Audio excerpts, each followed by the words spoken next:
Hola, com va? Avui parlarem del nou temari per a l'examen de capacitació per a este proper 5 de maig. Intentarem donar-vos la nostra orientació, recordant sempre que nosaltres no pertanyem ni al CEFIRE, ni a la Direcció General de Política Lingüística i Gestió del Plurilingüisme. Jo soc un professor de valencià. Això no és la veu oficial de ningú, sinó que és la nostra ajuda, una iniciativa personal per intentar ajudar-vos com puguem. Bé, entrem ja en matèria. Si entrem al lloc web de la capacitació en valencià, entrem Pla formatiu, el lloc web, per intentar descarregar-nos el temari, encara que el tenim ja així. A veure, Pla formatiu per a la capacitació. Li donem així i observarem que ens apareix una pàgina en la qual, al final de tot, apareix un enllaç, després de pla formatiu, objectiu, no sé què, destinataris, i després apareix l'enllaç al CEFIRE. Entrem en la pàgina on observem que ja és la pàgina, el lloc actualitzat. Cal consultar l'estructura i els criteris per a la prova, els annexos 2 i 3. La prova de capacitació per a l'ensenyament es realitzarà el 5 de maig a les 9:30. Espero que no tingueu aquest dia una altra obligació i pugueu fer l'examen amb garanties i, a més, que us isca molt bé, evidentment. Observem al web qüestionari general, que és el qüestionari que ha hagut sempre, de tota la vida, clau del qüestionari, que és el que ha estat sempre, instruccions dels cursos, un altre enllaç que és també antic, i la convocatòria de les proves, que és la convocatòria que hi havia ja, però amb els annexos que ens interessen. Sí que hem de dir que en les instruccions dels cursos apareix un aspecte, en les instruccions dels cursos no, al qüestionari, al model orientatiu de prova,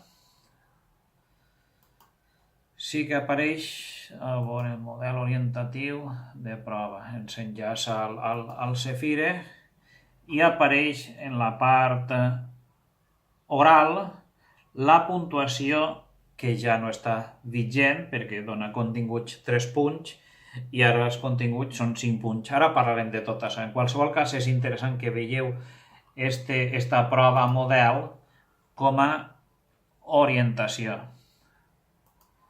per on poden anar les preguntes, però ja vos dic que el tema de la puntuació és l'antiga. Bé, si observem el temari, el temari sí que està distribuït en unes unitats noves que són una reformulació de les unitats que hi havia abans, amb alguns aspectes nous interessants. Per exemple, la unitat 0, qüestions de llengua, oralitat, escritura, sociolingüística, són conceptes més purament lingüístics, de sociolingüística, de llengua, que s'entén que heu de dominar, per exemple, els objectius, característiques de les tipologies textuals, mecanismes d'elaboració de textos orals, variació lingüística, conceptes bàsics de sociolingüística, són conceptes interessants. Si observem la unitat, la primera, plurilingüisme, marc legal, esta unitat és una actualització de la que hi havia ja, que l'altre dia també marc legal, programes d'ensenyament en valencià, i així s'actualitza aquests conceptes amb els nous decrets i els nous programes. Recordeu que el temari que hi havia fins ara parlava de programes que ja no estaven vigents i era un embolic. Així entenem que s'ha actualitzat el marc europeu comú de referència. Recordeu que ara és una qüestió molt important, pedagogia, etc. Això, la unitat 1. La unitat 2, la unitat 2 sí que és una unitat pesadeta. Són conceptes de pedagogia, enfocament TILC, aprenentatge de segones llengües, així van totes les teories per bé que s'han actualitzat s'han reformulat per tal de fer-les més comprensibles, i parla de totes aquestes teories, les 4 Cs, la competència subjacent comuna, zona de desenvolupament pròxim, de Vygotsky, etc.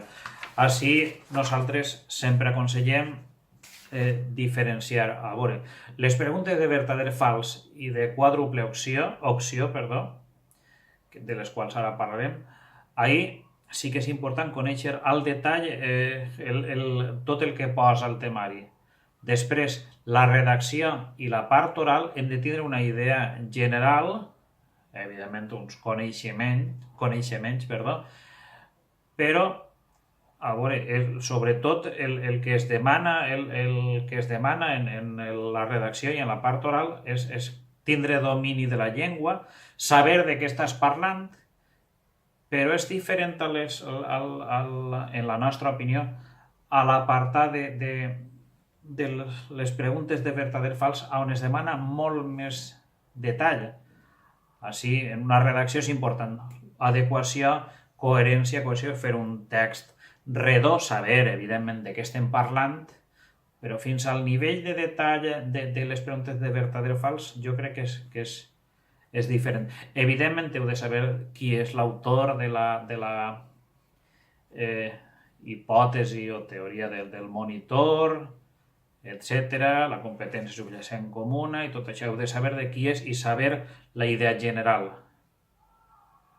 Una descripció exhaustiva, molt extensa, tampoc.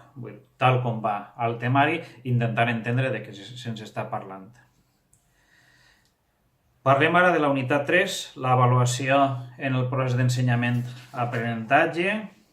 Es parla de l'avaluació, es parla també del portfolio, els tipus d'avaluació. Entenem que aquesta part és una novetat, perquè com a tal, com a avaluació, no apareixia una unitat, això és nou, conceptes que ja havien aparegut, però altres de nous. I la unitat 4, materials i espais, recursos per a un ensenyament TILC, tractament integrat de llengües i continguts. La unitat 4, conèixer els materials, recursos, estratègies. Us sembla que és una unitat pràctica, és una unitat interessant per a desenvolupar la part oral, la part escrita amb garanties. I per fi, a més d'aquestes 4 unitats, apareix un model d'unitat didàctica en blanc per a que ens oriente sobre com podríem fer aquesta unitat. Per a orientar-nos, recordeu que l'examen no se'ns demana que presentem una unitat didàctica. Pot ser, l'apartat oral se'ns diga, a veure, tu com faries, com aprofitaries per a fer una unitat, i hem d'exposar, però presentar per escrit un document, una unitat didàctica, no se'ns demanarà.